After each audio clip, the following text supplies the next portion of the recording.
एक गांव में एक मूर्तिकार रहता था जो कि काफी अच्छी मूर्तियां बनाता था और वह इससे अच्छे पैसे कमा लेता था। उसका एक बेटा हुआ और उसने भी बचपन से ही मूर्तियां बनानी शुरू कर दी।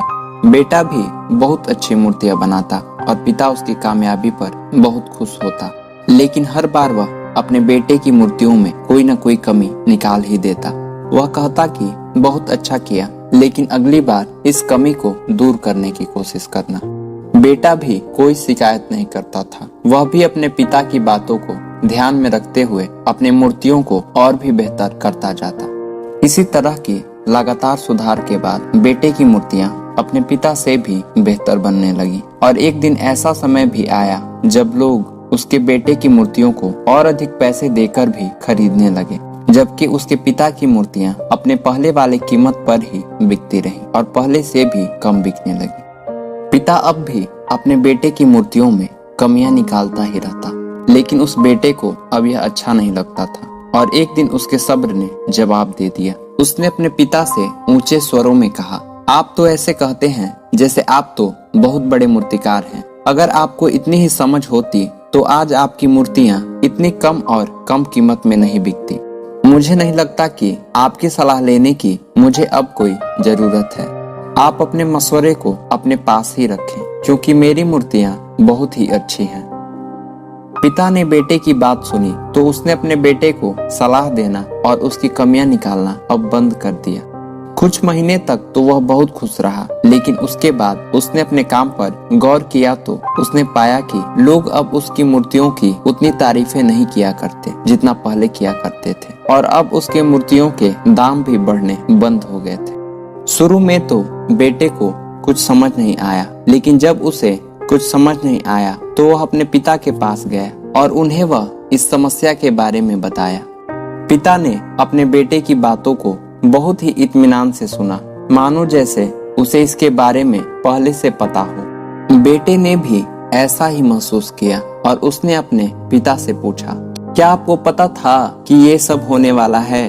पिता ने कहा, हाँ, क्योंकि आज से कई साल पहले मैं भी इस हालात से टकराया था। तब फिर बेटे ने पूछा, तो फिर आपने मुझे समझाया क्यों नहीं? पिता ने जवाब दिया, क्योंकि तुम उस वक्त समझने की स्थिति में नहीं थे। उसने आगे कहा, मैं जानता हूँ कि मैं तुम्हारे जैसी अच्छी मूर्तियाँ नहीं बनाता और ये भी सही है कि मूर्तियों के बारे में मेरी सलाह गलत हो, और ऐसा भी कभी नहीं हुआ कि मेरी सलाह की वजह से ही तुम्हारी मूर्तियाँ अच्छी बनी हो। लेकिन जब मैं तुम्हारी मूर्तियों में कमियां दिखाता था तब तुम अपनी बनाई मूर्तियों से संतुष्ट नहीं होते थे और तुम खुद को बेहतर करने की कोशिश करते थे, और वही बेहतर होने की कोशिश ही तुम्हारे कामयाबी का कारण थी। लेकिन जिस दिन तुम अपने काम से संतुष्ट हो गए और तुमने ये भी मान लिया कि अब इसमें कुछ बेहतर नहीं हो सकता, तुम्हारी कामयाबी भी वहीं रुक गई। लोग तो हमेशा तुमसे बेहतर की उम्मीद रखते हैं और यही कारण है कि लोग अब तुम्हारी मूर्तियों की उतनी तारीफें नहीं करते और न ही तुम्हें मूर्तियों की सही कीमत मिलती है। बेटा थोड़ी देर तक चुप रहा और फिर उसने सवाल किया, तो अब मुझे क्या करना चाहिए? पिता ने जवाब दिया, असंतुष्ट होना सीख लो। मान लो कि तुमसे और बेहतर होना अभी बाकी है और यही एक बात तुम्हें हमेशा आगे बढ़ने की प्रेरणा देती रहेगी और ये हमेशा तुम्हें बेहतर बनाती रहेगी। बेटे ने पिता की बातों को ध्यान पूर्वक सुना और फिर वह अपनी मूर्तियों को बेहतर बनाने में लग गया।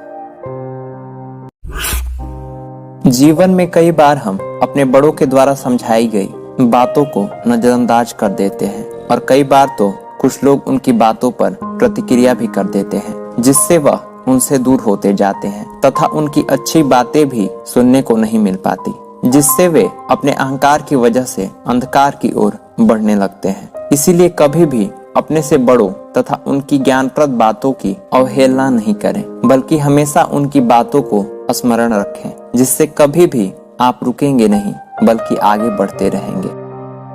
धन्यवाद।